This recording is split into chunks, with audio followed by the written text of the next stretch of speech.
Hello, guys. Welcome to the Ranking Heroes, a podcast where we discuss different strategies, right, with the experts behind them. So today we have a very special guest, Trevor Longino.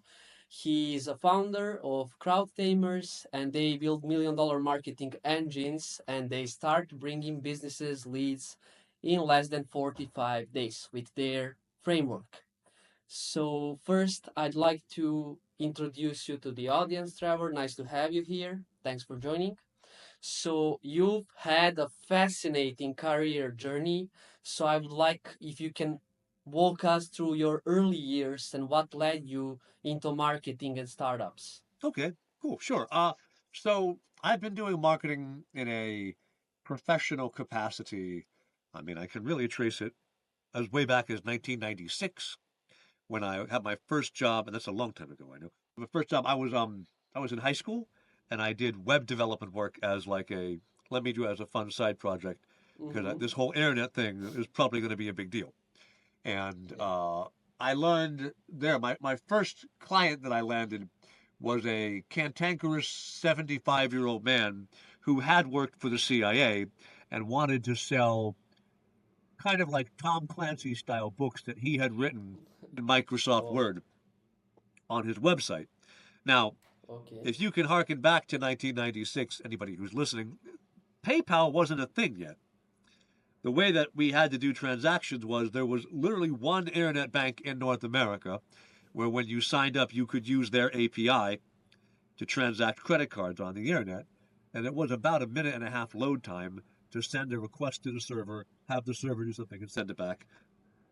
Documentation was non existent. Everything was in Perl and PHP. I didn't know what I was doing. I was very bad at it. And it Mm-hmm.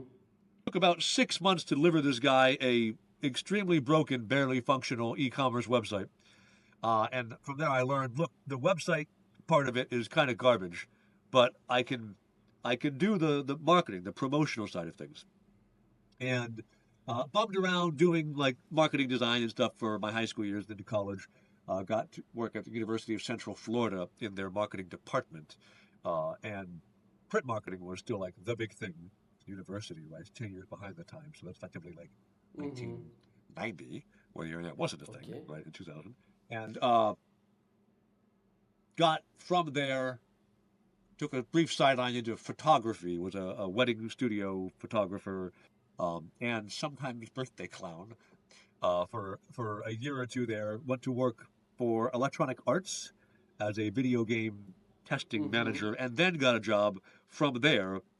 When you write bug reports all day, Mm-hmm. you write. And so I managed to convince a startup accelerator, hey, I know how to write. Hire me as your copywriter. Look, here's examples. I'm producing like 25 pages of text a day. Just happen to be bug reports. And they went, okay, well, you're hired. So I went to go work for a company called Nextelligence, a startup Mm-hmm. incubator.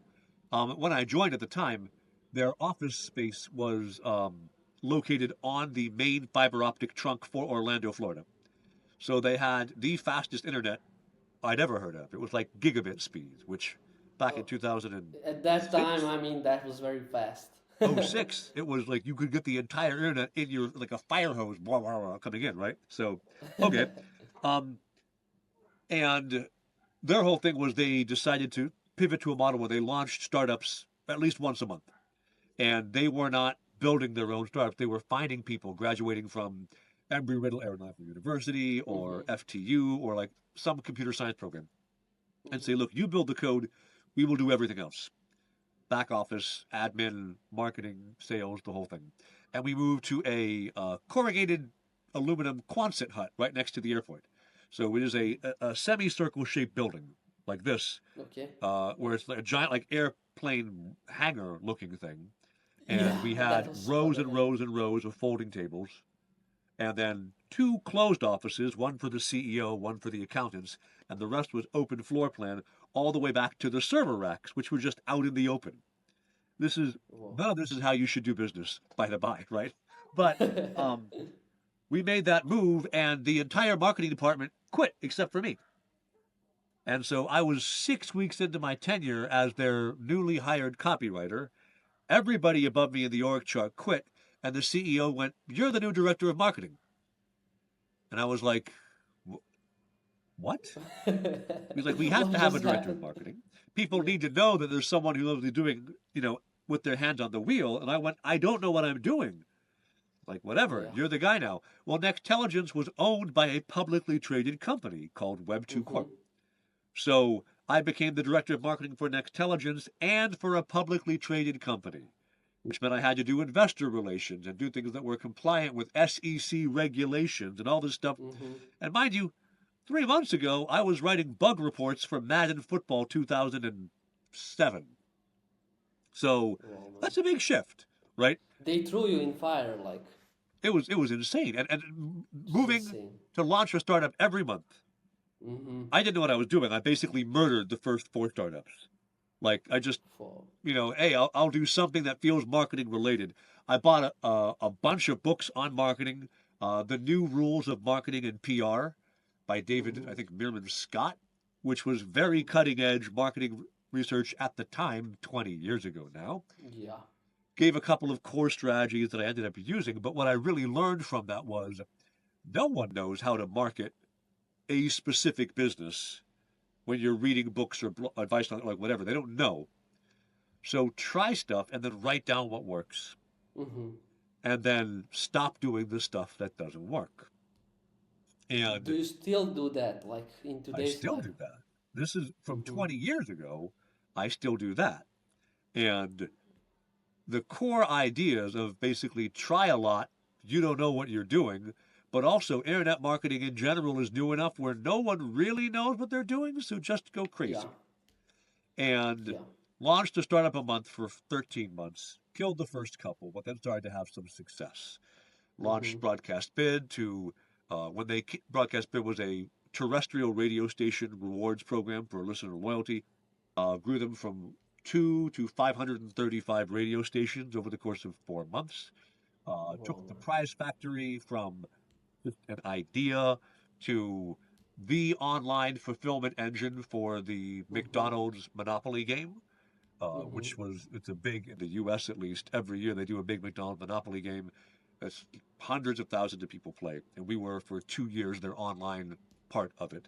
Um, Mm-hmm. there was a crazy promo Taco Bell did where if the deorbited Mir space station hit a target in the middle of the internet, every person in North America would get a taco. And we had a game in support of that, which you played through the prize factory. So, like, these kinds of things uh, grew buyindia.com to be the second largest search engine in India. Like, so Wow, man. had some results here, and all of it was based on don't really know what I'm doing, but learn. And how challenging was that? Like, I mean, considering that you didn't have access to many things that you could have if it was 2024, 2025, I suppose that you had to do a lot of things on foot, like, like go there, like traditional marketing techniques. So was that challenging to you? I was buying what Google Ads bought a company called DoubleClick, and Mm-hmm. that became, actually, Google bought a company called DoubleClick. That became Google Search Ads, right? Mm-hmm. And Yeah. I remember when Google bought YouTube, the CEO of Nextelligence had made all of his money in streaming video porn on the internet back when video porn was a postage stamp side Yeah. 120 by 90 pixel image that refreshed 4 times a second. Like, this Oh. is where because it was dial up, right? So this is where he came from. And so he's like, this is actually, a lot of people were like, Google was an idiot to buy YouTube for, I think, $1 billion at the time. They're like, this is an insane amount of money. This is stupid. And Bill Mobley, the CEO of Web2 Corp, was like, no, this is going to be where the internet goes, right? So he did see that. His background was in video, so he kind of understood, albeit a very different kind of video. And so, like, I saw DoubleClick become Google Ads. I saw YouTube become a Google property, and was building out, like, how do you do search ads? I was doing SEO back when the valid way to do SEO was to keyword stuff the meta tags on your web page Yeah. to tell I Google this is remember what it. my site was about, right? It's forever, like, all this crazy stuff.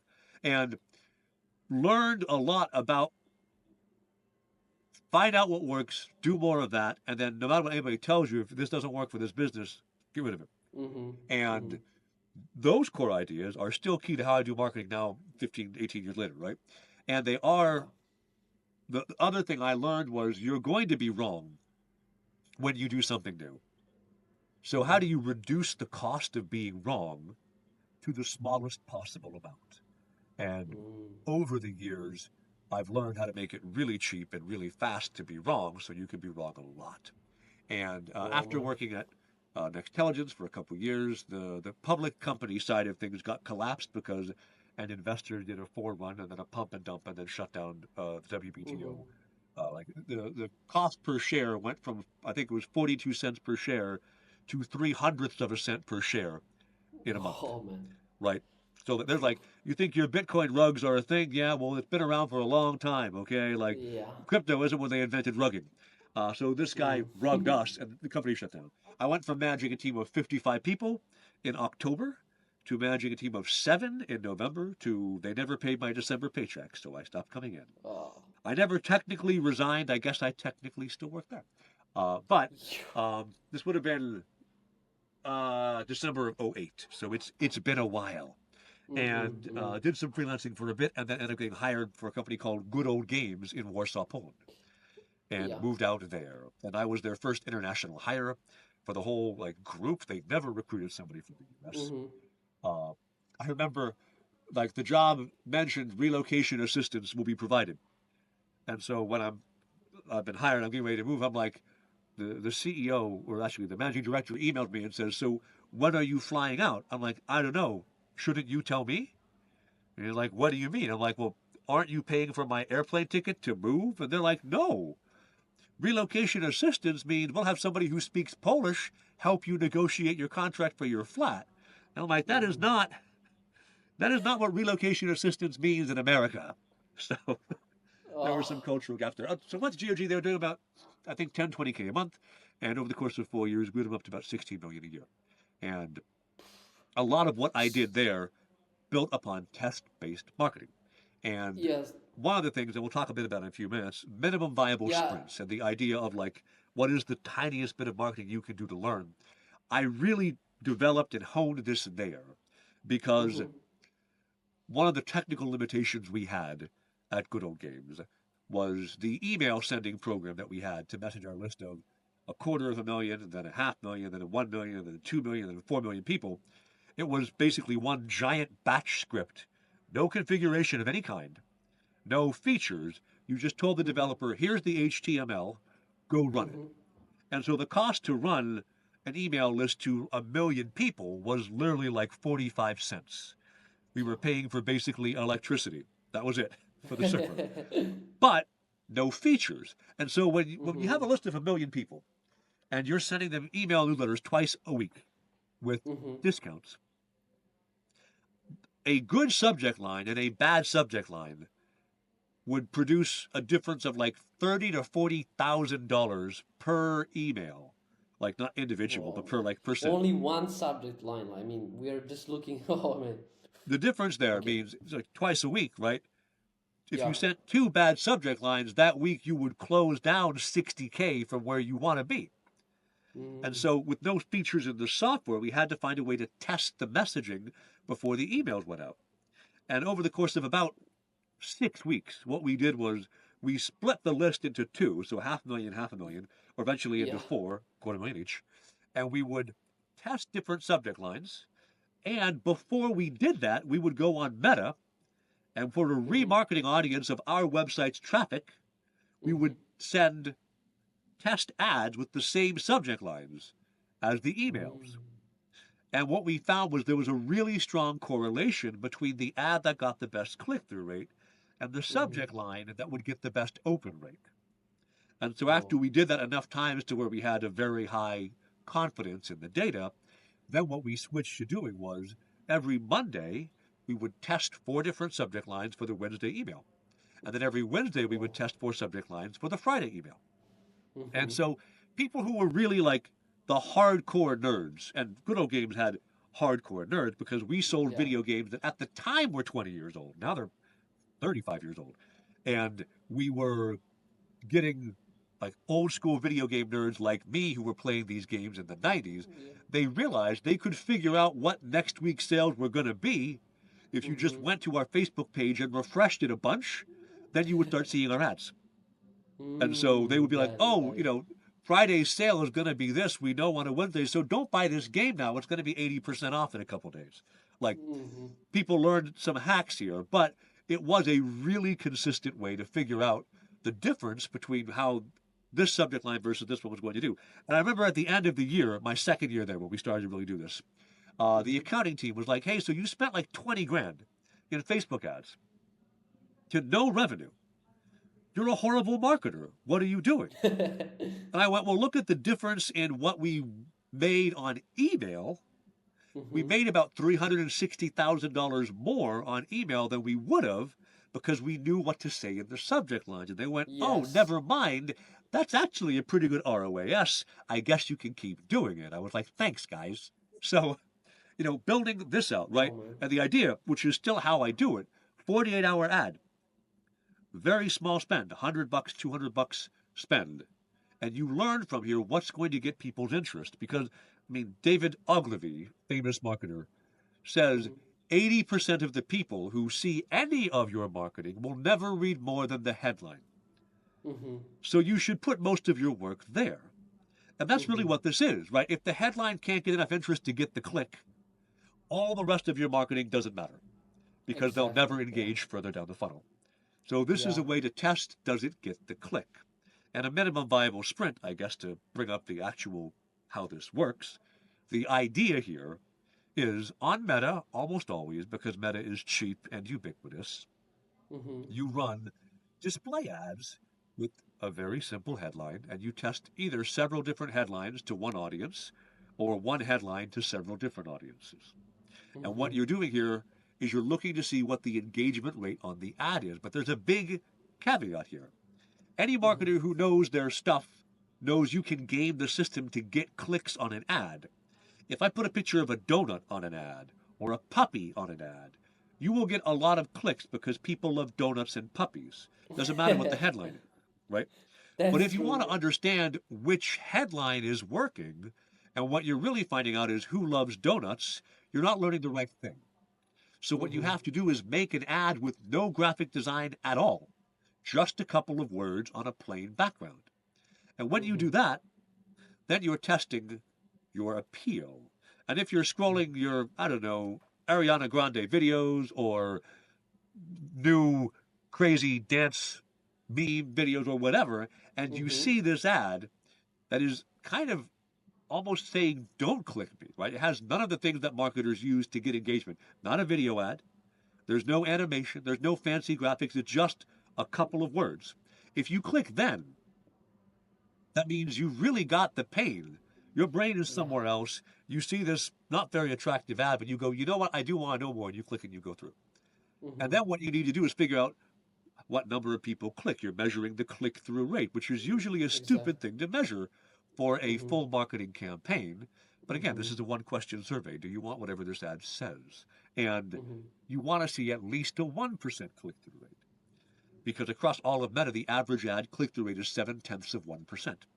Yeah. So if your stupid looking ad is in the top quartile, basically, top 30 something ish percent of all ads ever run on Meta, when you've deliberately made it unattractive, that means for the people who you're talking to, this message is really resonating. And to Yeah, build a they're high $1 million intent. Yeah. marketing engine, to harken back to the very first thing, right? You need to Hmm. know three things. You need to know a crowd, who you're going to work for. You need to start Hmm. a conversation, and that click on the ad starts the conversation. And the next Hmm. thing you need to do, and we'll talk about it in a minute, is how do you build up their confidence that you can solve their problems? So you do this to model out for this crowd, can I start a conversation? And if I can, great, let's go. And if I can't, let's stop. Because $100 in 48 hours, and you can run several of these at a time, you can be wrong 10 times in a row. It maybe Yeah. takes you 2 weeks and it costs $1,000. This is such an efficient way to get rid of the bad ideas for your marketing, to go back to how I learned all this, Hmm. to fail quickly, to fail inexpensively, and then when you find the right thing, to double down and make money. Hmm. And how do you figure out what are the subject lines that you want to use in your ads? Let's say, do you speak with the founders or do you have them in your head or how do you do that? Oh, so for a given client? For example, you have a client and he needs to do minimum viable sprints, so you need to put the text on a plain background. How do you decide which words you want to use there? Gotcha. So there's a couple different parts to how we decide that. One Mm-hmm. of them is you don't use, if you can, any of the language that the founder themselves used. Because your founders, I say this with love in my heart, you were all wrong, always. I'll give you a great example. One of my Yeah. clients right now, extremely smart founder, built a marketing tech company up to, I mean, he was raising $20 million rounds. It was doing millions of dollars a month in revenue. Big company, exited it, has built his new one, doing a couple million a year in revenue. Mm-hmm. He works with me because he's like, hey, we're stuck at 2.5 to 3 million in revenue. We can't go bigger than this. I don't know why. Can you help me? And we went, yeah, this is our perfect client in many ways because your business works, people want to buy it, but how do you get more people to want it? And so we ran 3 minimum viable sprints, just three, $300. And then we said, great, now for our fourth one, we're going to pick the best headlines that we came up with. I'll talk about how in a minute, against all of the headlines you have right now. So we had Okay. 4 of ours versus 4 of his. And mind you, going into this, I don't know what's going to win. I'm like, man, I really hope that ours win. Otherwise, we look pretty stupid. And so, of our headlines, they were first, second, third, and fourth place were our headlines. And Wow. fifth, sixth, seventh, and eighth place were his headlines, right? The Wow. strongest possible signal that despite having a business that does a couple $1 million a year, you don't know how to talk to your buyer. Yeah. I mean, that I understand that. Like sometimes founders really don't know how to talk with their audience. But the thing is, like, this guy runs a MarTech company of Yeah, anybody. I You'd figure understand this it. guy's the guy who's going to get it right anyway. And even Yeah. still, no, because as a builder, you don't think about what your audience's problem is. You want to talk about the thing you built because you put years of your life into it. But no Mm-hmm. one cares about what you built. They only care about what their problem is. So when you ask, how do you write the headline? Here's how you do it. You figure out what the value prop is for a company, right? Mm-hmm. Whatever problem you solve. I'll give you CrowdTamers as an example, Mm-hmm. right? Fundamentally, what do? We buy ads and we make content. And so you could go to my website and it could say, the number one performance marketing agency for startups. And I just Mm-hmm. talked about me. You don't care about me. So Mm-hmm. how do I make my solution into something that solves your problem? Well, about a year Mm-hmm. and a half ago, we were testing new headlines for the website and we had 3. The one that I had been using is go to market backed by data, which is okay, it's a little more what I want. And then one was we're the agency you call second after the first ones have screwed it up. And the third one is we build $1 million marketing engines guaranteed. Now you'll notice across all of these, none of them mention ads, none of them mention Mm-hmm. content. They're trying to speak to the problem that you have as a founder, which is either Mm-hmm. I don't know how to go to market, or I hired an agency and they sucked, or I would like to have a marketing engine that's dependable. I don't know how to make it. Right? 1, 2, 3.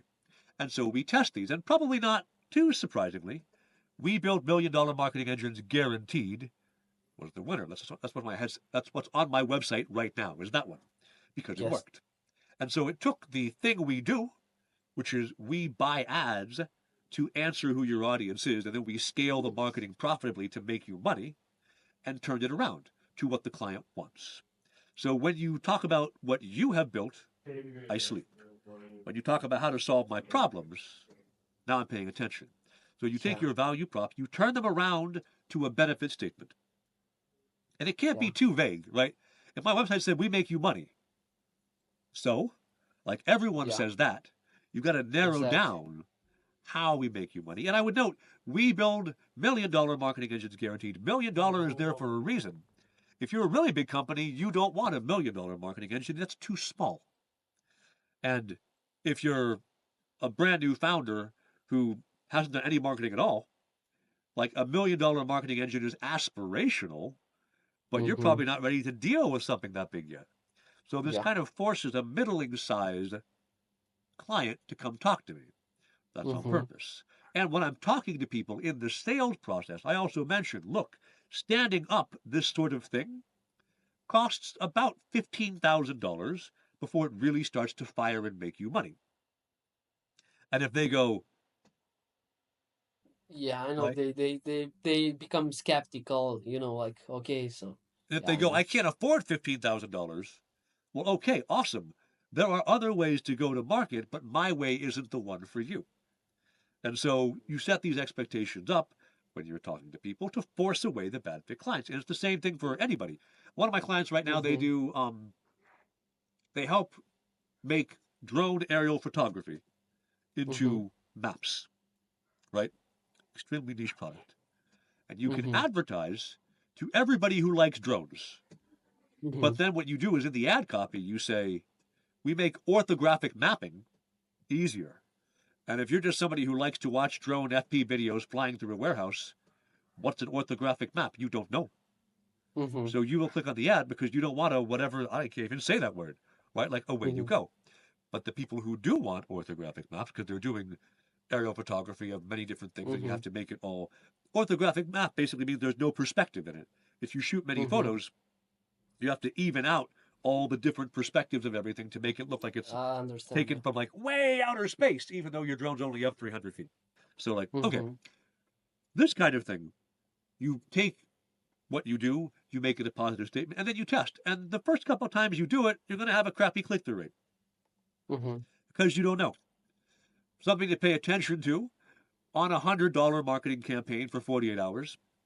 If you see a click through rate of like 0.5 and 0.7, you're like, oh, the 0.7 is better. Almost certainly not, because the resolution of the data you're gathering isn't very high.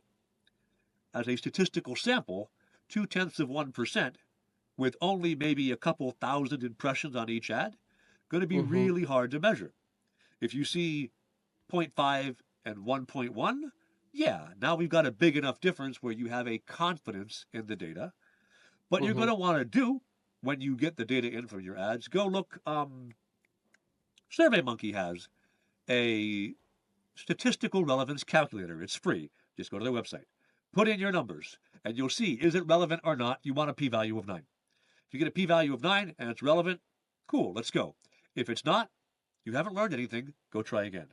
And it'll take you a few tries, right? The whole idea of this is $100 in 48 hours is so cheap, you can be wrong a good bit. So the way you write it is you think about what changes in someone's life after they've used you for 90 days. Mm-hmm. You talk about that. And you define it for as narrow an audience as you can. And when you're doing your first tests, I mentioned my 3 different headlines. They were Mm-hmm. completely different. It wasn't we build $1 million marketing engines guaranteed versus we build $1 million marketing engines we promise, Mm-hmm. because that's not a very big difference, right? Yeah. We build $1 million marketing engines versus we're the agency you call second. Completely Mm-hmm. different ways to talk about it. And as a Exactly. result, when you see differences in the click through rate, they're going to tend to be more extreme because the offers are so different. So you write these Mm-hmm. different ways to talk about it, you run them there, you see what comes back. And then the most important thing that people get wrong is as you build up your marketing from here, don't forget the things you've learned. If you Mm-hmm. have an ad that says this and you send traffic to your homepage that says something different, okay, most marketers know you have to build a custom landing page for your ads. Yeah. Cool. We've all learned that one. The very next step, literally everybody gets wrong, which is I've signed up now and I go into the same onboarding flow that everybody else gets. So I see, I don't know, we've got a ad campaign for, we'll pick a, okay, I used to work for Unido. Am I wearing their shirt today? I am not. Unido did, they connected different project management software like Jira, Rike, Trello, Asana, connected together so you can use different tools across different teams, but all be in one place. Awesome. Okay. So Yeah, if I you know you signed were up, the CMO, right? that And was the you CMO scaled there. the Yeah. company, I think, to 90,000 monthly recurring revenue in just like 18 months. Yeah. Correct me if I'm wrong, but yeah, what was the key like to that rapid Well, growth? so Like you this really. is relevant, right? Yeah. when I joined, my very first thing I did for them, actually, well, they had zero revenue, was my first project during the hiring sequence. They had me do a pilot project, and it was, Mm-hmm. how much should we charge for our software? And Mm-hmm. so I did minimum viable sprints with the price on the ad. And then you Mm-hmm. see, oh, $9 a month had this click-through rate, 19 had this click-through rate, and 49 had this click-through rate. And then you just measure okay, well, of course 9 got the most clicks, but 19 got almost the same click-through rate, and it was double the revenue. So Mm-hmm. obviously you go with the most capital Yeah. efficient way to do it, right? So Exactly. we had at the time 𝗪𝗁, 𝗬𝗓, Trello, and Asana. Those were our tools. Uh, and when you chose 2 tools that you wanted to work with and signed up, you got the same onboarding, no matter what tool pair you chose. Mm-hmm. Which is, of course, stupid, because we said you can connect these 2 tools, and then you go into onboarding and it says, great, you connect any tool. But you wanted to connect 2, and we knew which 2, because you told us already. At the Yeah. ad, you told us. At the landing page, you told us again. So in onboarding, we should tell you, here's how you connect Jira and here's how you connect Trello, because you told me you wanted those 2. Mm-hmm. And every SaaS app, until they're like super late stage, maybe, if they've got onboarding, it is, well, you wanted this, and the landing page said this, and then we dump you in the onboarding that doesn't say that, and then we wonder why our activation rates are crap. Or Yeah. if it's sales led, ad said this, landing page said this, sales deck is the same sales deck we use for everybody. No, stop it. You know what they want. Tell them you do that, and then you'll close more. So like that is, you build up Yeah. every stage to reinforce the message. That's the confidence part, the last C in your $1 million marketing engine. Is if I have a Yeah. problem, like if I go to a car mechanic because my brakes don't work, and he Yeah. says, awesome, let's onboard you here, right? We're going to look at your headlights, we're going to check your suspension, we're going to see if your air conditioning Yeah. works. You're like, but my brakes don't work, and we'll get to it. You're like, no, I want to go to a brake specialist, right? Because they'll fix Mm-hmm. my problem. This is the same thing. You've got all these other things we can do, but for you today, my friend, I am a brakes specialist. Let's fix your brakes. And then maybe when your air conditioning conks out in 6 months, you'll go, they did a good job on my brakes and they also do AC. Can I go back and Mm-hmm. have them fix that? Right? That's how you have to sell. So, Mm-hmm. like, minimum viable sprints tell you who your crowd is. They tell you how to start the conversation. And then it is on you to build their confidence in every interaction along the journey that you will solve that problem. And if you Mm-hmm. do, then your conversion rates get really good, and then people want to work with you more. I will give a Mm-hmm. relevant example. I'm a B2B service business, right? A big part of how you build confidence over time is content marketing. Content Mm-hmm. marketing is a giant pain in the butt.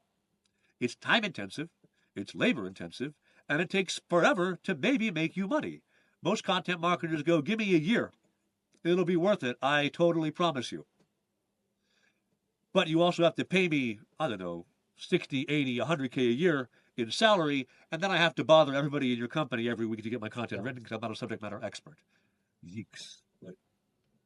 So we went at CrowdTamers and we said, hey, why don't we make this all easier for you? We will do all of your content marketing for you, 1 hour of one thought leader's time every month, and we only charge $1,000 a month to do it. That's crazy cheap. It's crazy easy. The sell rate on this offer is crazy high. I don't make any Well. money on $1,000 a month, right? This is Yeah. not what I'm doing. When people have worked with me for 60 to 90 days on that 1K a month offer, then they upsell to 3 or 5 or 7 a month because they're like, Mm-hmm.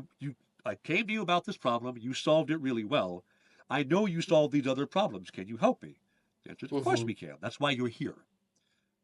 So come in, onboard, Makes sense. fix the problem, and then expand. The offer is a Mm-hmm. really successful way, whether you're sales led or product led, to build confidence. Because, I mean, I'm in the marketing agency business, right? Most agencies suck. Not Yeah. because they're bad, but because they don't understand what their client wants. They Mm-hmm. understand how to do ads or SEO or whatever. Yeah. And like, so my content engine that I create for people Makes is sense. ad supported. And the ad that I Mm-hmm. run to make the content work means 5 weeks in, your content engine is making you money. Which, if you Mm-hmm. didn't want to wait a year for your content engine to start to perform, Yeah. this is way better, right? And Yeah. you make the problem of, I want to do content, but I want to make me money. Great. really, anybody who works with a marketer, they want to make money. So how do we get to there faster to build that Mm-hmm. confidence? Whatever it is Yeah. you're doing, selling shoes, fixing brakes, anything, solve that problem, and then you can build up. Yeah, I mean, many founders, they struggle to gain early traction. And I think the things that you just mentioned, that's a very good recommendation that they should focus on. So before they upsell the higher packages, like start from small things, like make them understand that you can solve their issues and then move forward with the bigger ones. So that makes sense. And how do you balance growth hacking versus sustainable long-term marketing strategies? So growth hacking it's such an interesting um, term because a lot of growth hacking is really Mm-hmm. just executing a tactic with leverage Mm-hmm. for as long as that leverage exists. And eventually, hacks will either become so common, whether not a hack, it's just how you do business, or if there's some kind of edge case exploit that you're finding on Mm-hmm. some place with leverage, if they see it, they will close it down. And Mm-hmm. your job then is as a as a senior marketer, your job is to set up the strategy that is successful whether or not a given tactic is going to work. Mm-hmm. I will speak from hard-won experience for my Yeah. agency. Right? CrowdTamers effectively became a agency in 2021. I was doing freelance work before then under the name CrowdTamers. I decided to actually scale it up then. And actually, February 23rd, so on Sunday, it'll be 5 years, or I guess end of my fourth year, Oh, so it'll be my fifth congrats, year. Hey, there congrats. we go. All right.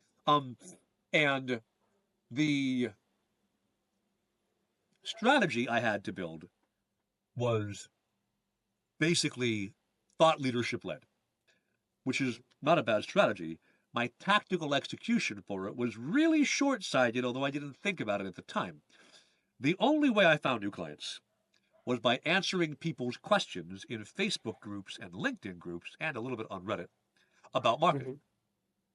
And if somebody had a question that, in a group of 5,000 people, someone asked a marketing question and I provide a reasonably good 350-word answer when everyone else is Yeah, just like, I've DM'd you, people go, yeah, wow, this guy knows his stuff. And so yeah. usually I would answer someone's question, and people who were not the person who asked the question would book Mm-hmm. calls on my calendar. It happened to me recently as well. And it works. But the problem was all my client acquisition was just that. And the only time I actually did that was I would walk my son to school, which was a 7-minute walk. Mm-hmm. Now, on the walk back, I would take out my phone and answer questions. And I would sit down and do my work for the day. And then I'd walk to get my son from school. I'd take out my phone and answer questions till I picked him up. Then we'd walk home together. So I did Okay. 14 minutes of funnel building a day. That was it. And it worked. My first year, we did about 270K. My second year, we did about 770K. But then that opportunity for how to generate business through this changed because the algorithm changed. Mm-hmm. And I what do you didn't know, mean by that? right? So the way that my answers were visible and the way that questions were shared in people's timelines Mm-hmm. changed. So if you were part Mm-hmm. of a group on Facebook and someone asked a high engagement question, you used to see that question in your native timeline. Okay. And then it changed so you didn't. So my answers, which would usually be the top voted answer, like most likes because it was the best quality answer, Mm-hmm. weren't seen by hundreds of people several times a day. They were seen by Mm-hmm. single digits of people several times a day. Mm-hmm. The algo changed.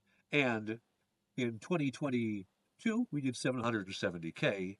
In 2023, we did 180K. We Oh, dropped my. almost 80% year over year because it took me about 4 months or 5 months to really see that my tactics weren't working anymore because also my revenue was really lumpy.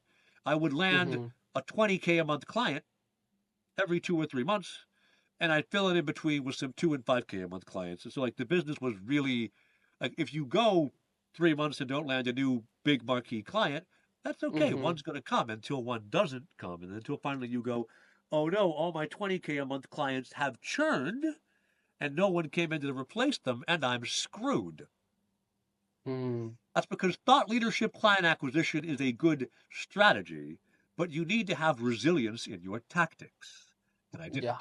Right? So I had a growth hack until the growth hack stopped hacking. And then because I only had one channel and only put a tiny bit of work into it, like, Yeah. of course, eventually you're going to get screwed there, but you've got to be smart Yes. enough to either upfront realize that, or in my case, be dumb enough to suffer through all the consequences of it. And now I have 4 different dependable channels to acquire leads, right? If one of them dries up, no worries, the others can support the load while I find another 4th. And Yeah.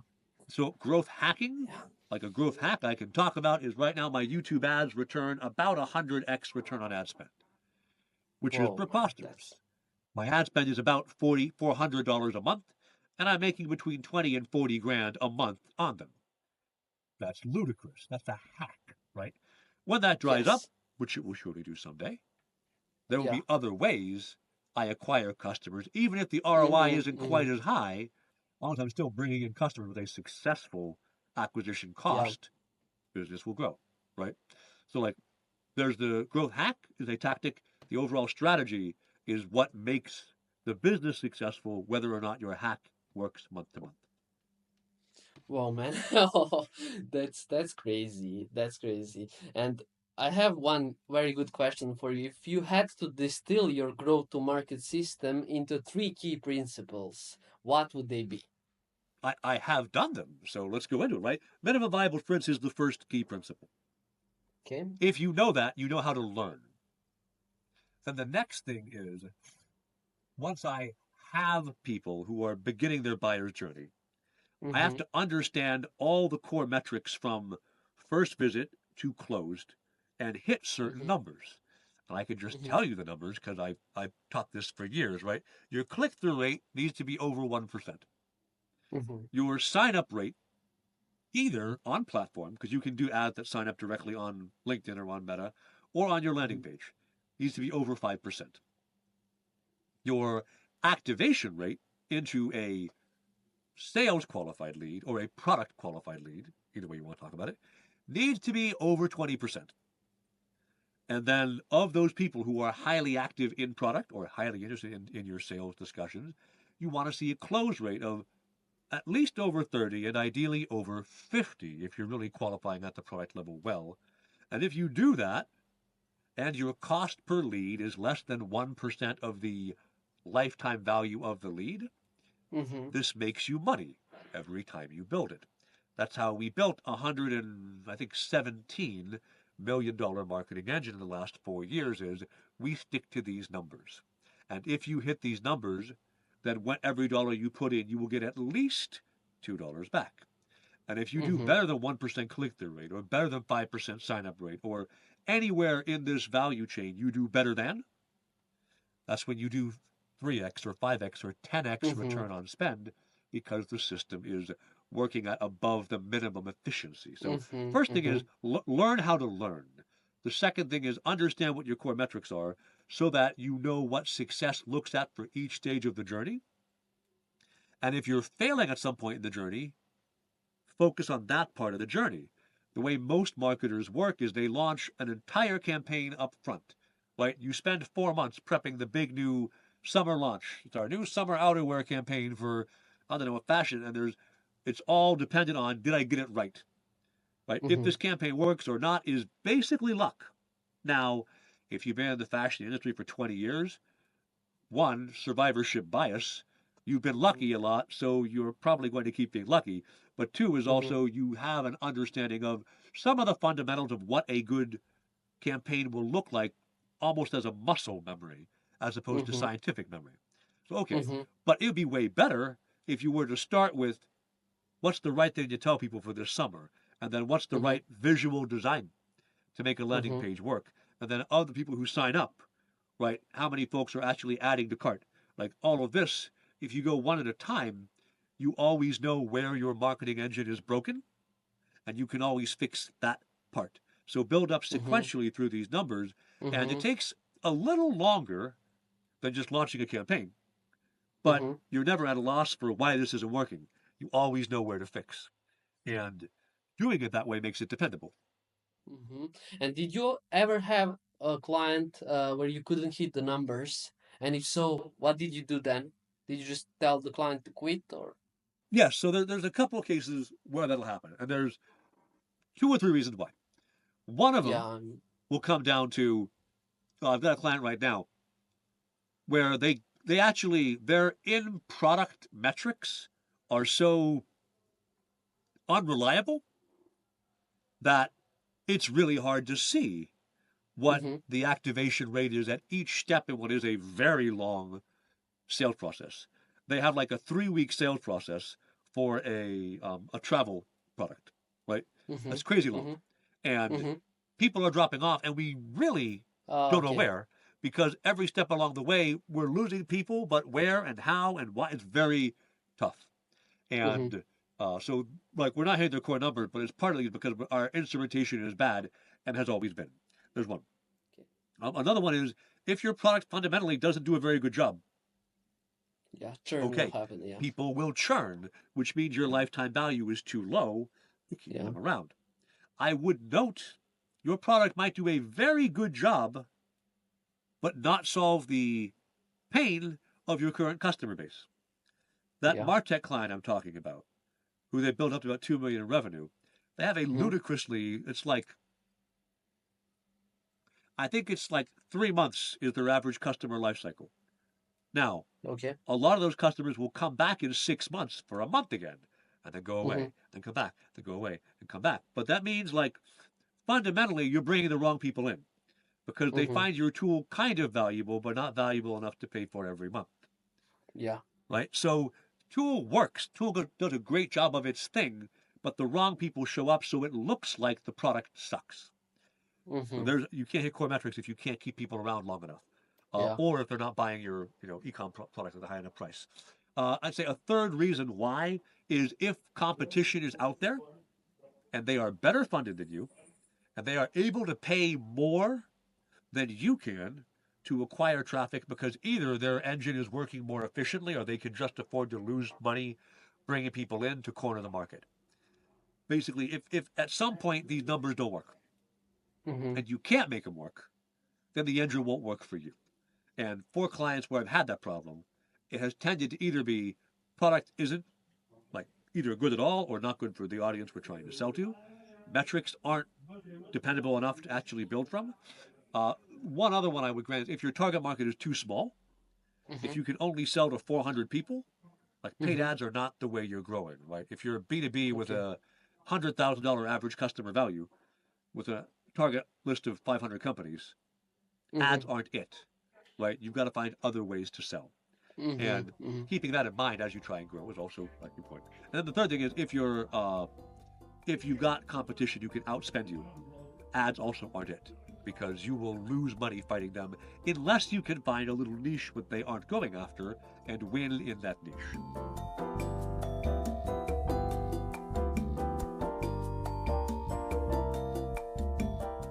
And we are back to our podcast session with Trevor. It's been Been a it's been relaxing 7 years. How long has it been? I think 2 months actually. It should be like 2 months ago we said we'll continue tomorrow, but then things just escalated. Yeah. So yeah, as you can see, I'm wearing the blue outwear. Trevor is also wearing different outwear. I have a beard. And yeah, so we are like 2 months older, but also we have more knowledge than we That's had right. 2 months I am before. wiser. So, as you remember, we went through your early career, then we discussed some strategies, growth strategies that you're implementing in CrowdTamers and also building CrowdTamers. We also discussed your previous experience working in different companies like GOG, like Electronic Arts and everything. So what I want to discuss now is more like this entrepreneurship life, your mentorship and community. So I would first like to start with this role of mentorship and community. So I know you mentor founders every week. Uh, what are the most common marketing mistakes you see in early stage startups? Everybody launches a startup because they want to build a thing, Mm-hmm. right? And then naturally you want to talk about the thing you built. And that's not what you need to talk about. No one cares about what you built. No one cares about you. Talk about the people who you serve. Talk about their problems, and you'll get their interest. I just had on my podcast, because of course every white guy has a podcast. On my podcast, I had 𝗪𝗵𝘁𝗵𝘴, who's pretty big on Twitter. He's got like 750,000 followers, and he talks about how you you will never be given permission to succeed. You have to take it, but you have to take it from people who don't care about you. And this is very much the case. If you're able to empathize with what it is that the buyer wants, you'll be way more successful. 𝗪𝗵𝘁𝗵𝘴's first business ever was he helped college students store their stuff over the summer. And cause when you move away for 3 months, you've got to put all the stuff from your dorm room somewhere. So we just pack it up, put it away. Yeah. And the way he advertised was he found the one part of the college every student had to walk through, and he wrote it was no boxes, no moving fee, free delivery, store your stuff all summer. Now, the temptation might be, I've got a warehouse that's 50,000 square feet. Let me store your stuff for cheap. That's the I built a thing perspective, right? But Yeah. instead to say free boxes, no moving fee, well, that's the actual pain these people have, right? So it's the exact same product, but when your copy addresses what people want as opposed to what you did, you make a lot more money. That's the number one mistake. The number two mistake people make is they assume they got it right on the first try. Builders build because they go, oh, like I can't stand this thing. So I built a thing to solve my problem. So I'm going to sell to people who are like I was, and then that will fix my problem. And inevitably, no, because if you're a builder, you're the kind of person who builds things. That means you probably don't buy things if you have an opportunity, right? I bought the kitchen table for my house. I bought my bed for my house because at the time I didn't have any woodworking tools. I made all of my kids their beds. I made the office I work in. I've made cabinets, like all these things. It's faster and probably at the same price, if not maybe cheaper, to buy it. Mm-hmm. But I'm a builder. I like to use my hands and build things. So I built all these things. Likewise, you as a founder, you build things. Your immediate thought isn't going to be to go buy them. So if you try to sell to you, you're selling to other founders who are going to buy from you because they'd rather build things. So like you've got to figure out who your audience is and talk to them and not build for you because you had that problem. So those are the two big mistakes I see. Yeah, I recently heard about the mom test that you can implement for every product. Did you hear about the mom test? Yeah, So that's that's I'm not sure. I heard about it, I'm pretty sure, from April Dunford's book, Obviously Awesome, which I'd mm-hmm. argue is the best book on positioning out there. Shout out to April Dunford. Uh, and the the challenge with this gets to be, like I used to do, among other things, I was doing marketing for um, container attached stories, container attached storage for Kubernetes. Mm-hmm. Yeah, how does any of that pass the bomb test? Like, Yeah. what is container? What's a container? What's container attached storage? What's Kubernetes? And why do you want these things? I think the mom test has its place, Yeah. but there are definitely times when you are selling this is a niche, and Mm-hmm. there's moms don't know the niche, and you don't worry about it. If you found that niche, you want that thing.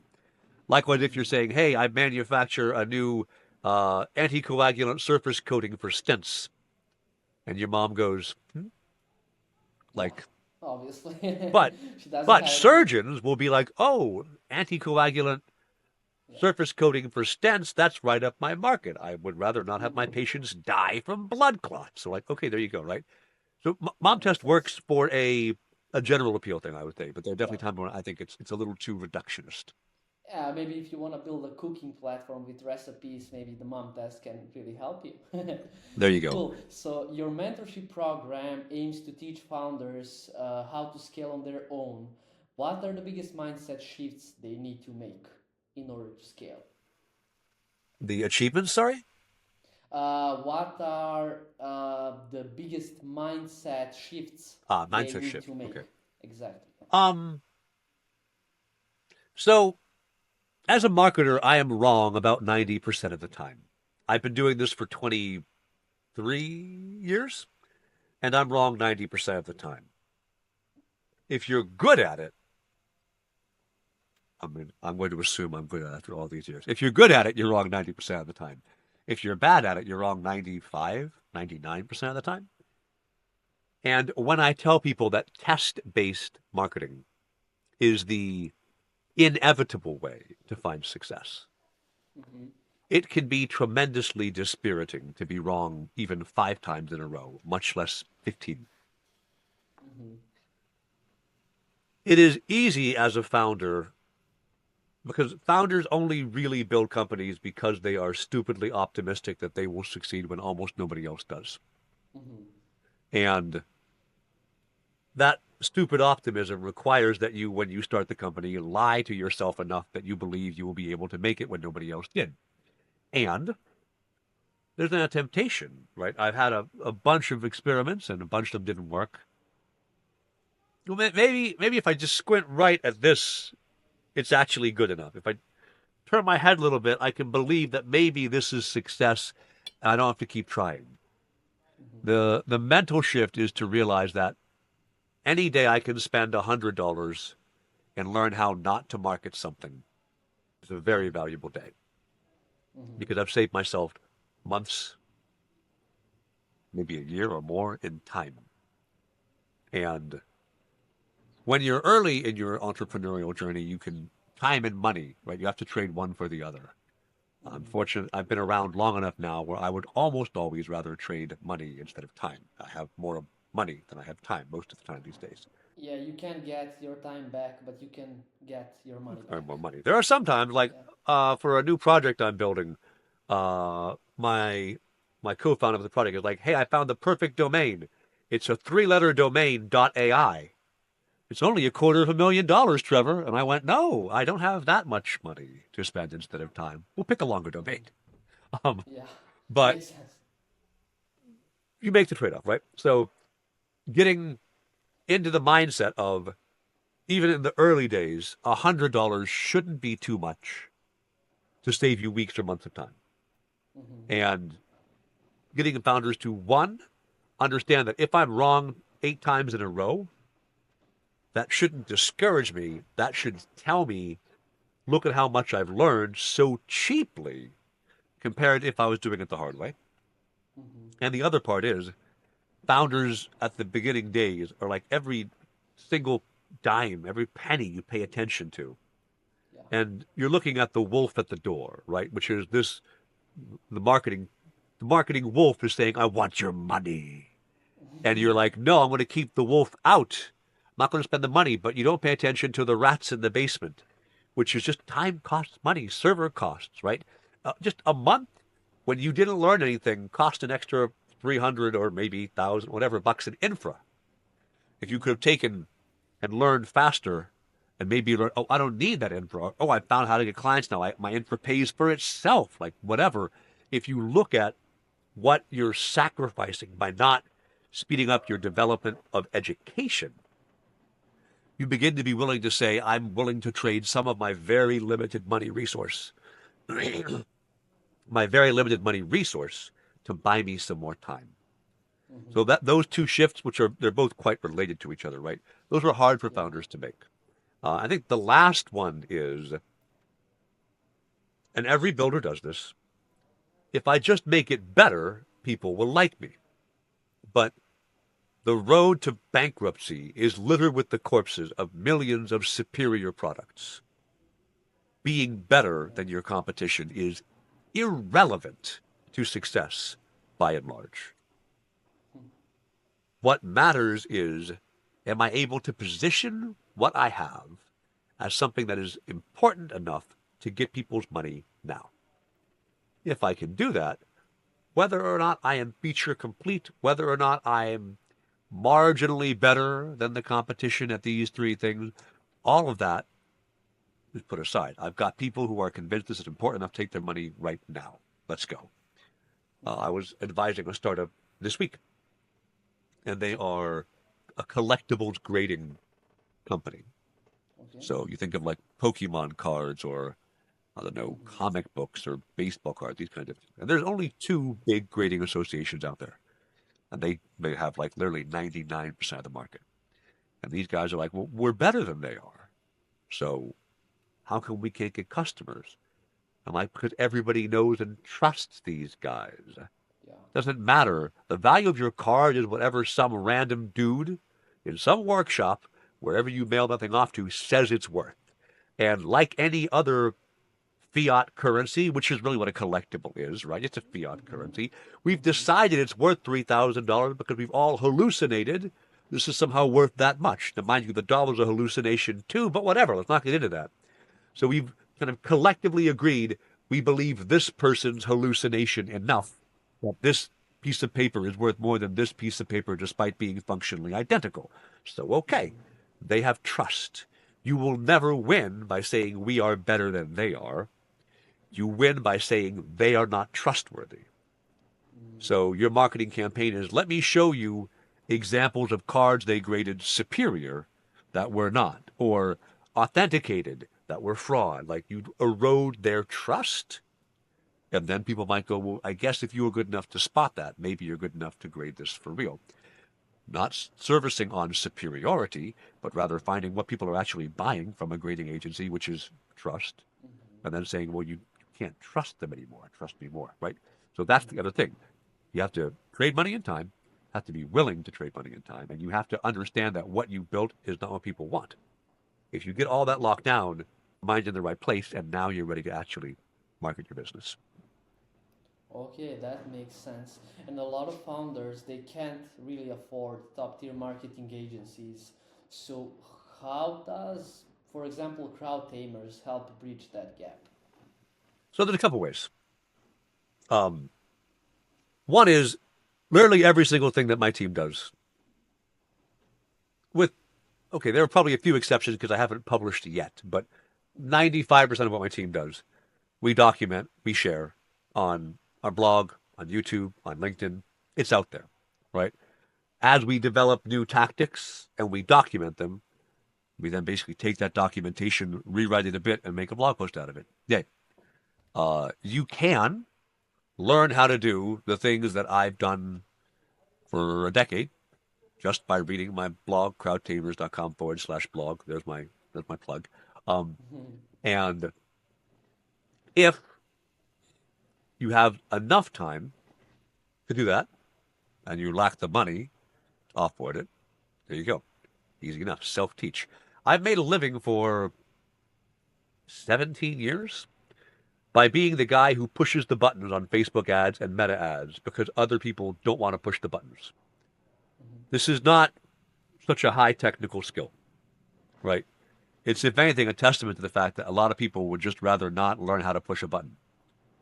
I made a decent little living at it. I'm not fabulously rich, but I have yet to be homeless, so we'll call it a win.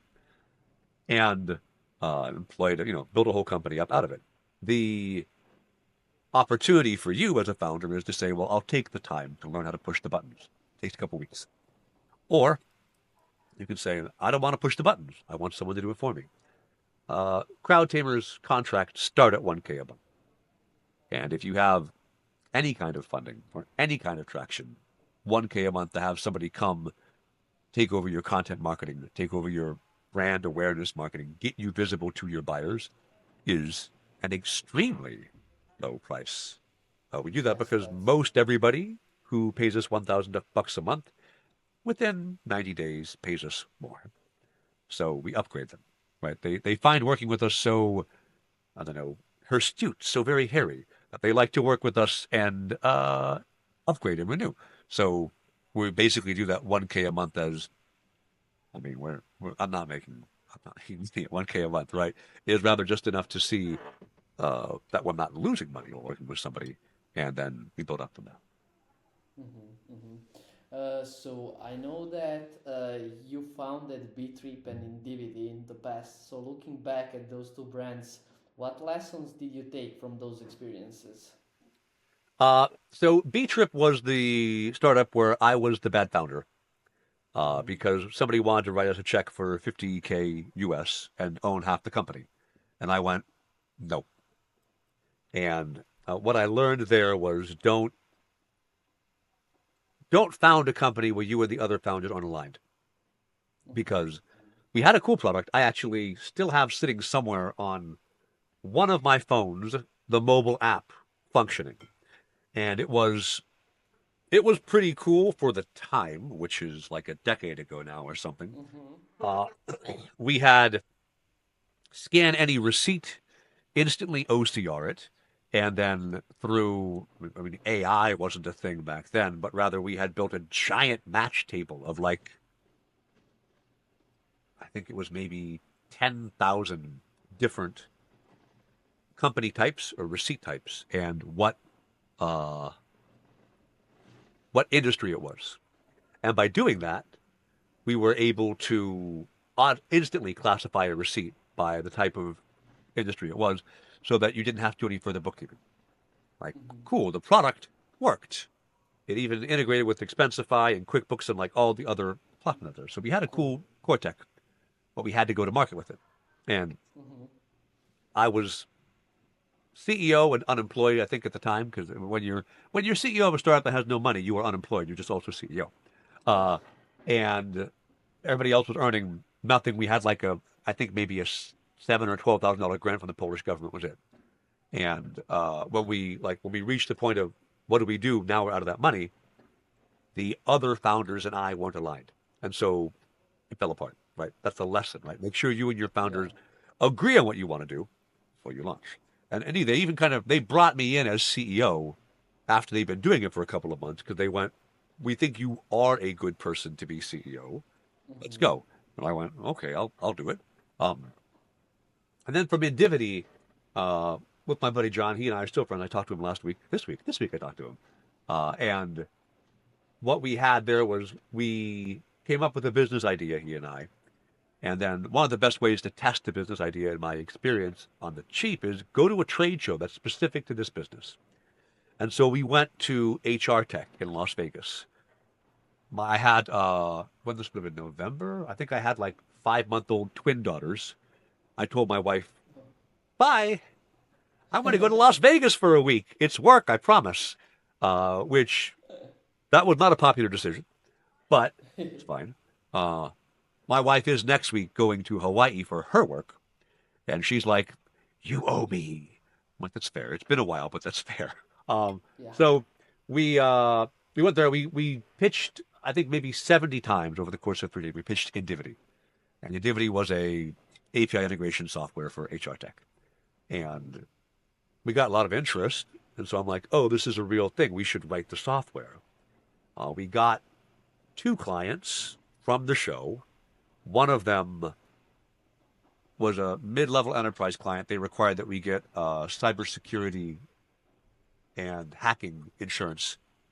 And so the cost of the insurance policy was the entire cost of the contract with that client. So we made no money. We did get them to pay us up front. We're like, look, we will buy the policy, but we can't until you pay us because it's like Yeah. $17,000. So And so they paid us up front. We bought the coverage. We made no money. And one other client, we made a couple grand, but then we got no clients ever again. And the Mm. the problem there was what we had was fundamentally a vitamin. Because what we were saying is we would connect all of your HR tech tools together so that you update a record one place, they update everywhere, which Mm-hmm. is nice to have. That's pretty cool. Yes. But you try and tell your boss, this is going to save me 8 hours, 10 hours, 20 hours a month.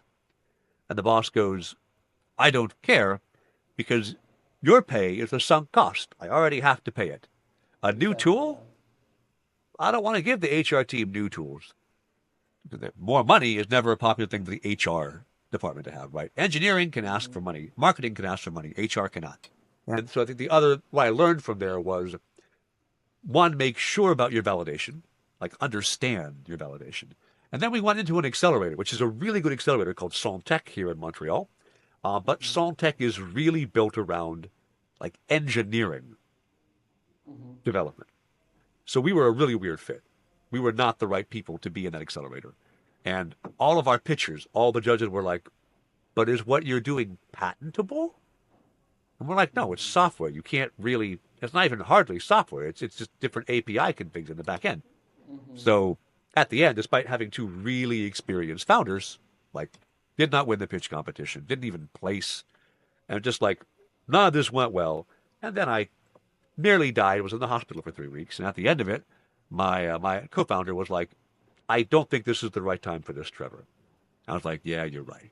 And so market validation and making sure you have good market validation is important. I mean, John and I had fun in Las Vegas. That was nice. I did nearly die in the desert. We went for like a 7-hour hike in the desert, and I brought 1 bottle of water and then was like, oh no, this is a horrible mistake. But other than that, we had fun. And the need to validate your market properly and understand, because I wasn't a very good salesperson at the time. I hadn't been set up in marketing. All the people saying, oh, yeah, I'd love to work with you. This sounds cool. They don't actually mean that. Right? And that's part of why, increasingly, I shifted over to market validation through advertising. Is because in an ad, right, these people aren't going to lie to you to make you feel better. They don't care about you. You're just an ad. If they click and if they sign up, they are interested. So there's much less social kindness in that environment. So you get a truer signal. So that's the other thing I learned, I think, was like face-to-face, people will lie to you. Quantitative data is way better than qualitative data for this use. Yeah, my follow-up question you already answered, but I wanted to ask you, like, how should founders approach failures and how do you personally bounce back from setbacks like that? But I guess you already gave me an answer. So from B-Trip, I was mad about how things ended because I'm like, these guys are idiots. They should know. I don't know. Blah, blah, blah, blah, right?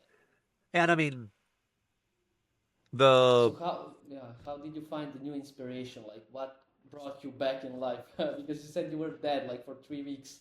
What happened to like bring you back?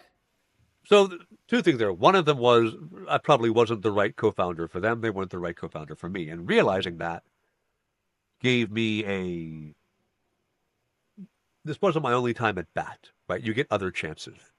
Now, to like go all in on a business, like I'm all in on CrowdTamers, like I don't have another job now. I've had this one, and I probably will never have another job where I'm not CEO because I'm kind of unemployable now. I've got too many opinions that are too strong to listen to someone else. So I got other turns at bat. I was able to start other businesses. I was able to fail at other businesses too. And I think one thing to carry away from this is if you do something, the sooner you get out when it's not good, right? The less you've tied your fortune to the success or failure of others, that's okay. You get another go around. From Indivity, when it failed, I was just desperately ill. So a big part of it was just like, I have to get healthy again. I had an intravenous line in my arm delivering me antibiotics for 8 weeks, right? Like that's serious stuff.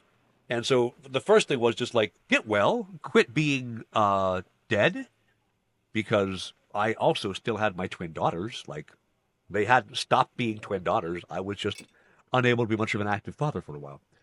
So I came back kind of down to, okay, well, be a dad, like just do this for a bit. And then what do I want to do?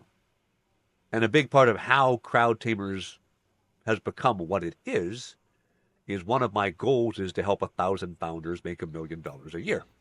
And by 2028, right? Yes, now that's looking tight, but I think it's still possible. What's the roadmap to achieving that? I really want to know that. Reach requires a ton of reach. And part of why I've mentored 6,000 founders through Founders Institute, right? Most of them have not built a marketing engine. Most of them have probably never even really built a business. Founders Institute, the good thing about it is it takes people at the earliest stage of business. People don't have a corporation when they join Founders Institute. Usually they have no revenue. They maybe only have the barest bit of an idea. So really, really early. And as a result, their fail rate is just unbelievably high. But it's like, is it really a fail rate if somebody spends 3 weeks attending your accelerator and goes, oh God, businesses work, and then like nopes out? I'm like, no, they wash you out because they discovered it wasn't a good fit for them. And that's fine. Most folks shouldn't be CEOs. They just don't have the right temperament, right? If you learn it and you get out, good for you. So that exposure there means like I have a reach to help some founders. I have with CXL Marketing, where I just published a course, which is apparently going super well. I'm getting people reaching out to me, giving me like, so this is very helpful. I really appreciate it. I've learned a whole lot. CXL Marketing has like 70,000 marketers who their courses are distributed to, right? I've got other networks I'm working to contribute to that are all, 50, 100, 200,000 people, where by getting in front of them and not saying hire CrowdTamers, but saying this is the way to do it. If you understand go-to-market, it's repeatable. It does take like 4 or 5 months. But if you are able to do it, it works in 4 or 5 months, and then you can build from there. Like that lesson, the more broadly I can distribute it, the more founders I will help. Many of them I may not even know I've helped, right? And I'm okay with that. I didn't set this goal to be like, and then everyone will love me. If I was that way, I'd be a politician. That's what, or I guess an actor, right? Those people have holes in their minds where love should go. I don't have that. I just want people to learn this thing and have their business be more successful. Okay, that's very like generous from you, sharing all the knowledge and giving like a lot of knowledge for free, as you're currently doing by having this podcast with me. So out of curiosity, when they do this 4 to 5 months implementing a like growth engine, and when it starts bringing leads, closing them, what happens when they are no more, like they just can't accept more lead because they can't scale their operations as quickly as they're scaling the incoming leads, and that becomes a bottleneck? So what do? How, like if they put everything on stop, can they continue with the same tempo when they scale the operations? So I was actually having a talk with somebody yesterday about this. So, see, it's good that we waited 2 months. I have new stories to tell. He runs he's, I think, general manager, but also the sales manager for a B2B company. I won't specify the industry because I don't want to, get in trouble with breaking the NDAs or something. And he has a precise target for how many leads he can take per salesperson. It is 7. If he gets 5 for a day or two, it's fine. If he gets 5 every day for a week, the marketing team is in trouble. If he gets 9 every day for a week, the marketing team is also in trouble because his close time, I think, is like 2 weeks or 3 weeks for these leads. And so if you take 7 a day and then you stack it up over 2 weeks, he's got 100 dials a day after the end of working for this company for a month. And you can only really expect 100 dials a day per salesperson, right? Most of these dials don't connect. You still have to place the call, let it ring, and then do it again, tomorrow to try and get this sale to happen. Yeah, and you're stacking them. Yeah, finding good salespeople takes time. So scaling up a salesperson is probably a 3 or 4 month job once you've hired them. Yeah. So he's very resource constrained on I've got to do these dials. And I know this is a spoiler alert for the topic you want to bring up later, but AI shows up to solve these kinds of things. And this is actually a big part of what I would recommend a founder think about. Is Shopify published a memo. I think it was still this week, but maybe it was last week. Before you hire anybody in this organization, he has said, prove to me AI can't do what you need done first. And I think every founder needs to think that way. Okay. I've basically 4 or 5x my overall team's productivity over the last 2 years by having AI show up. So we're able to service, 5 times the headcount we could 2 years ago, right? Because AI and automations and just being smarter about how you deliver work pick up the tempo tremendously. But that's also true for like this one company and an AI tool I have built, which is an AI phone calling service where it goes through the exact script you want gone through. And then at the end of it, if a human is interested, says, great, let me connect you to our senior whatever person to finish this discussion, then you close the deal with the human, right? Like that would suddenly mean all of these sales agents who can only take 7 clients a day because they have to follow up with them all can now take 24 clients a day because all the follow-up is automated away. Like, Okay, so I there you understand. go. There you go. But That's like how you what? build capacity. Yeah, but like what happens when the industry can't accept the AI? For example, AI can't do on-site implementations. Like if you have to edit some content on the websites, and when I said operational bottlenecks, I meant like you start getting leads, they're coming like 5 leads a day, let's take for example, but you just can't close all of them because you don't have a human capacity, people who can deliver service to all these clients, and you just need to put your sales on stop. So, No. So again, this is, I don't want to be AI maximalist and AI solves every problem, right? But okay. in every company, even the super AI forward companies right now, there are operational efficiencies AI can deliver if you look. Okay. So I'll give an example. CrowdTamers. It is still the CrowdTamers way right now. When a client signs a contract and they onboard, I custom write their welcome email. Right? I'm only doing, 1 to 3 a week. Right? This is not too much. If we had 10 clients onboarded in the same week, promise you, I would switch over to Team GPT and be like, here's company description, write me the onboarding, like boom, and then copy paste them over. And if I had 10 a week every week, I would build an automation in my CRM where it would take the company info in the CRM, pass it over to ChatGPT with the prompt, get the custom written reply, and automatically send it. Right? Like that, because right now it saves me, maybe 5 minutes per per client if I stopped writing these emails by hand. I don't need to now. If sales volume picked up, I automate this away. Reporting is very manual in my company right now. Reporting probably takes an hour per week per client. Right? Now, this is deliberately inefficient because when a human looks at the numbers every week, a human has to think about the numbers. And because you've looked at the numbers and thought about the numbers, you can make a good synthesis and a good recommendation. And I've yet to find, although again, if it was really important, I would start to, how to prompt AI to really look at these numbers and come to the conclusions that make sense to me as conclusions. And say, because you did this marketing, this result happened, so we recommend this. If I had so many clients, which I don't right now, I wouldn't mind if I don't, where that time spent in reporting is impossible to fulfill, okay, you deliver, right?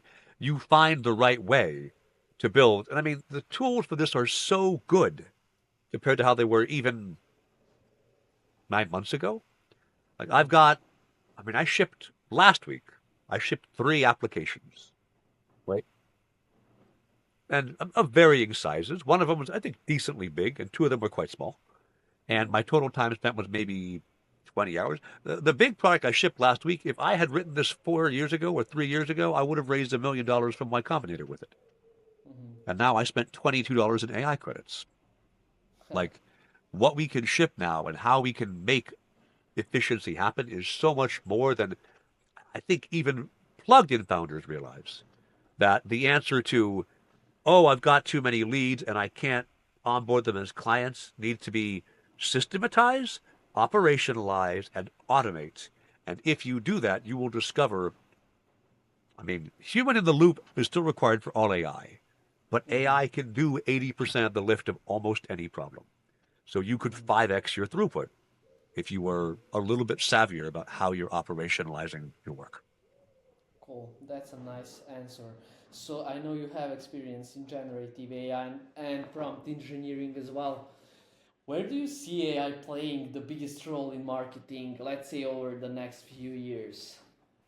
So I saw, and I wish I'd saved the tweet or the X post, I guess we now call them because they're not Twitter anymore.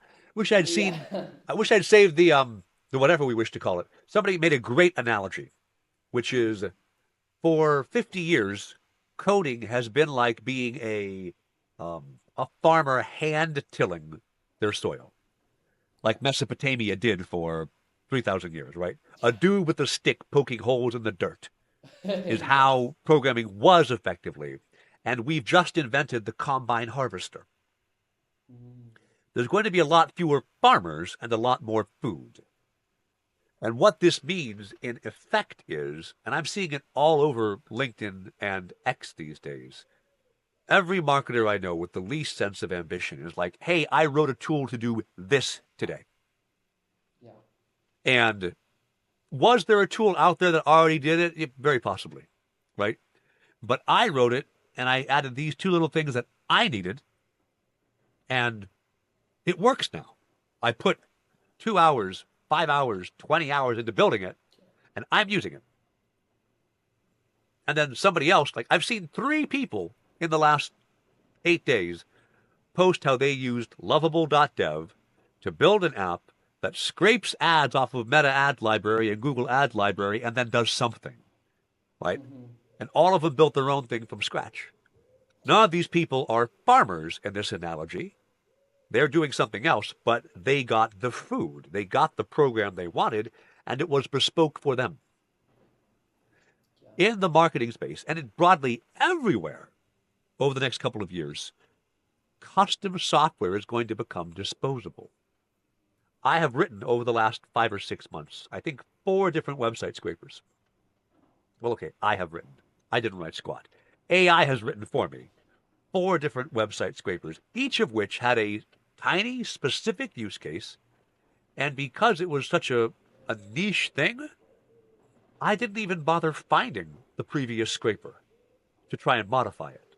I just went, I'm going to write a new one from scratch. So, like, one of them was crawling Reddit and looking at some specific subreddits and pulling the top posts every hour, and then analyzing the top posts with Claude, I think 3.5 at the time, to understand sentiment analysis and then generate charts based off of that.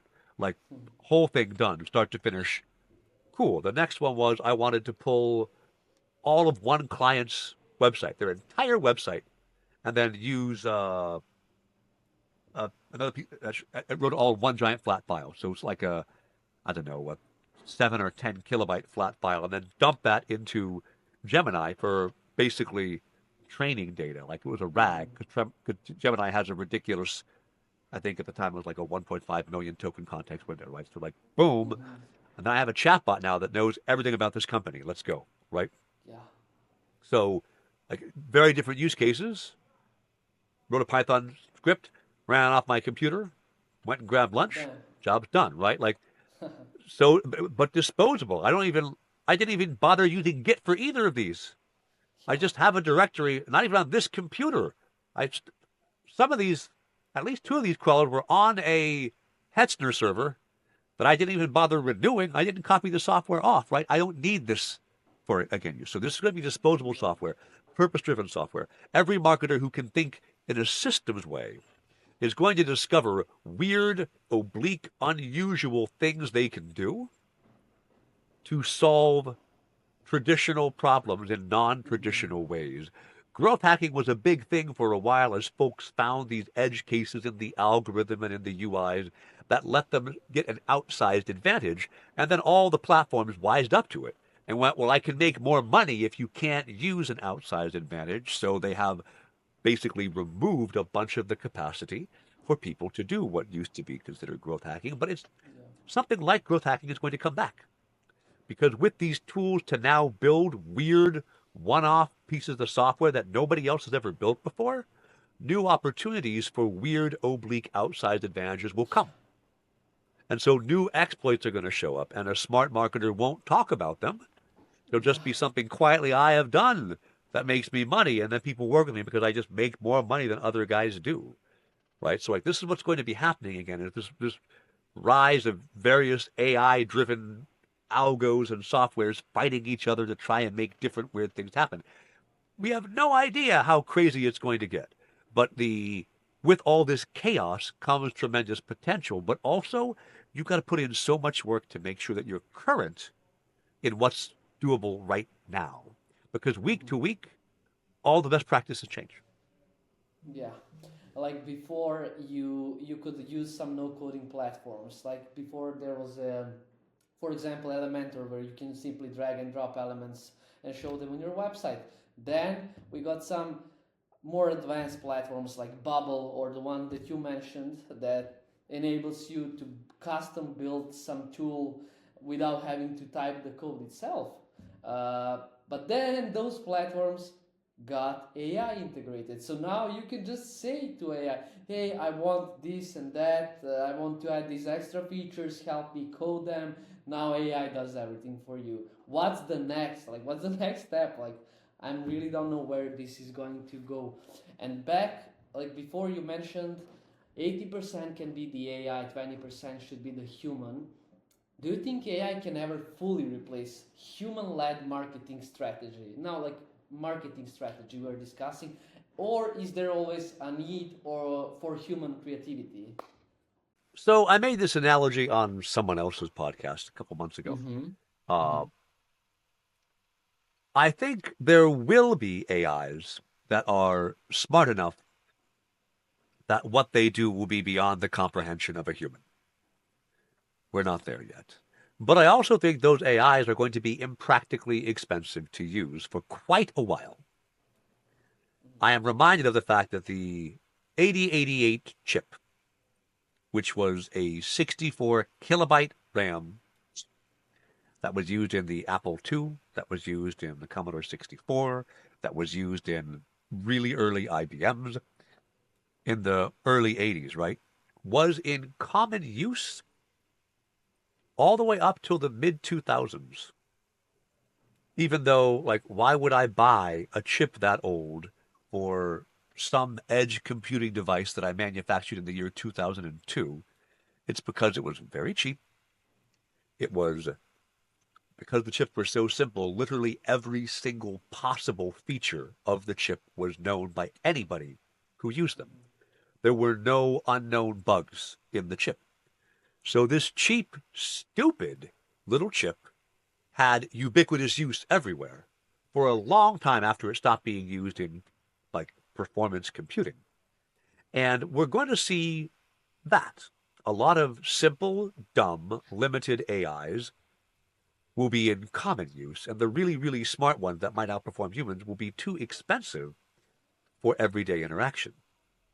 Which means there's this gap in the middle where human insight will still be needed, because most LLMs are trained, they have to be trained on the average of human intellect. Right? Exactly, yeah. So they're Yeah. as smart as the average human. And the average human, IQ is about 100, right, depending Yeah. on part of the world you live in. And they have a Yeah. average understanding of any given topic.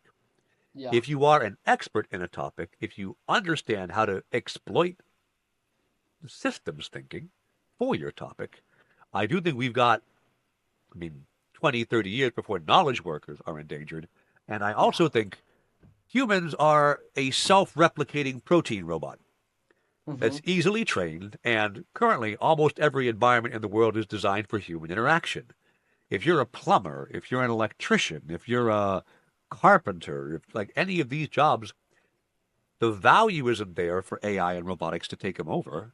Yeah. So, like, there's also whole industries that I feel like if my kid decided, right, here he is 9, if he's like, I want to be a plumber, Yeah. like, okay, I think when you're 50, you will still see that plumbing looks basically like it does now, even though everything around might become AI, because the cheapest robot is the one that's self-replicating and Yeah.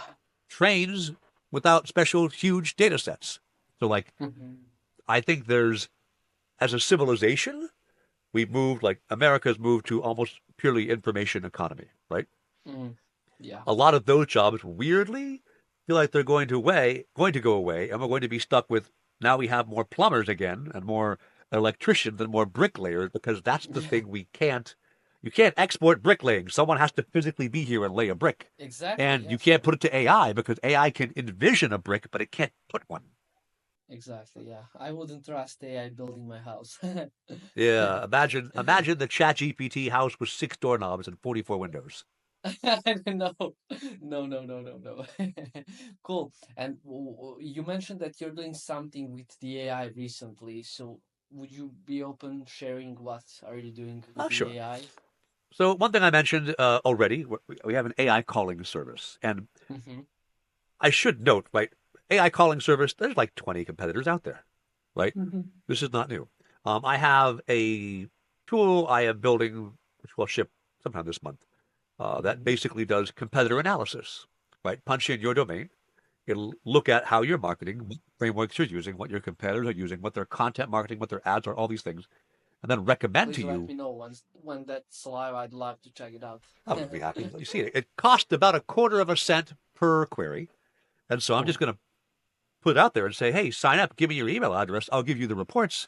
And then, of course, I will spam you because Cool. now I've got your email, right?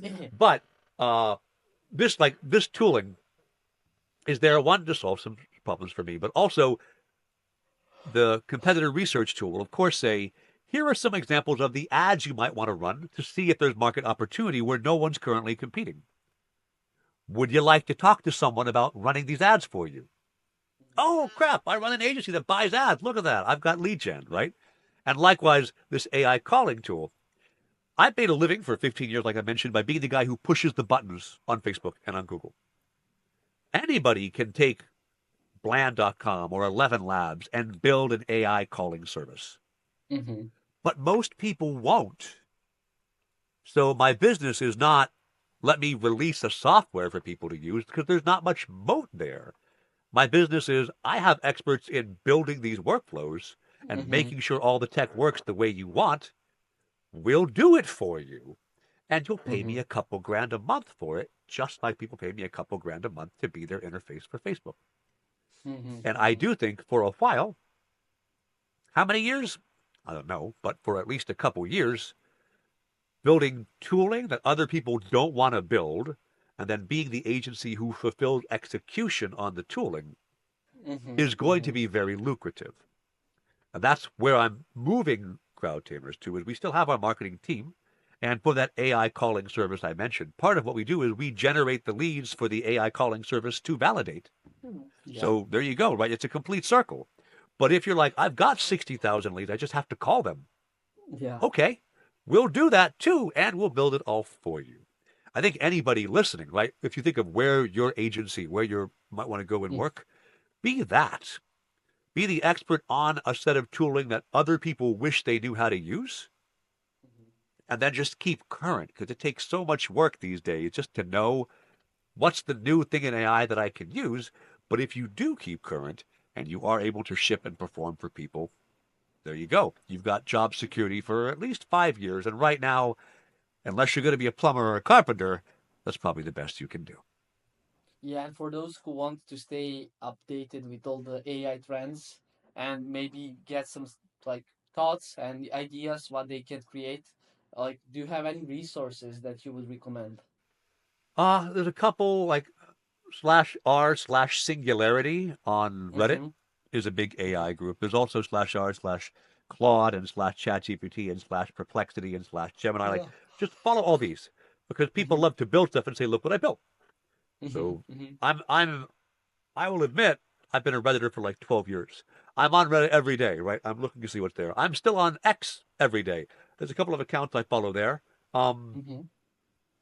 I subscribe to a bunch of newsletters, and then I realized this week I haven't read a newsletter in maybe 2 years. So I've been Wow. aggressively unsubscribing from everything because I'm not Yeah. looking at them.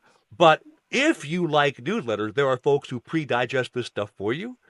I Mm-hmm. just find that my email inbox got to where I was getting like 500 emails a day, and I'm not like Yeah. I'm not going to look at those emails. Sorry, it's not going to Yeah. happen. I So can't even imagine your Mondays when you open the email. yeah, I basically have told all my clients, never email me because you will never get a reply. Just hit me on Slack because I'll reply on Slack. Until I had a client right now who only works on email. And so I just never read their emails and hope that one of my other team members does instead.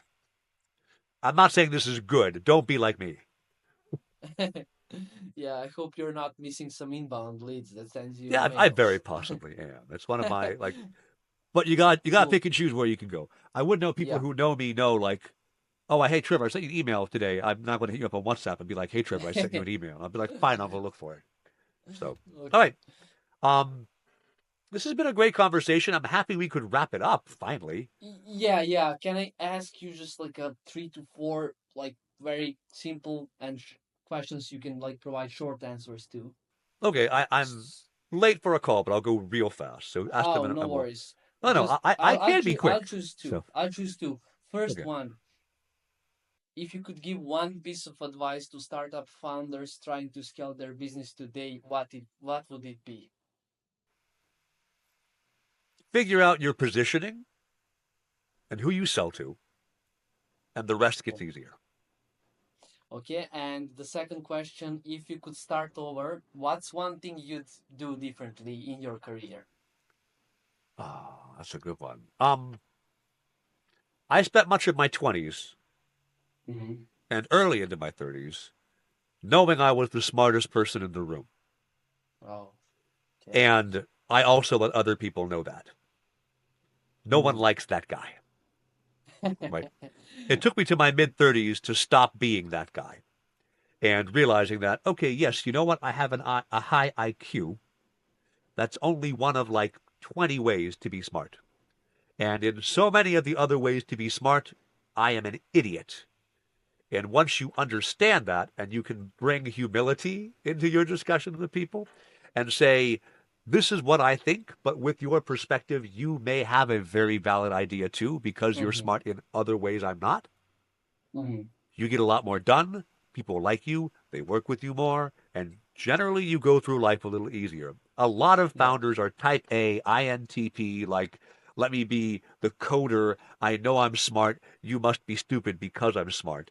And if you can get over yourself Yeah. and realize Right. that other types of intelligence are just as valid and just as useful as this Yeah. narrow definition, your life will be better.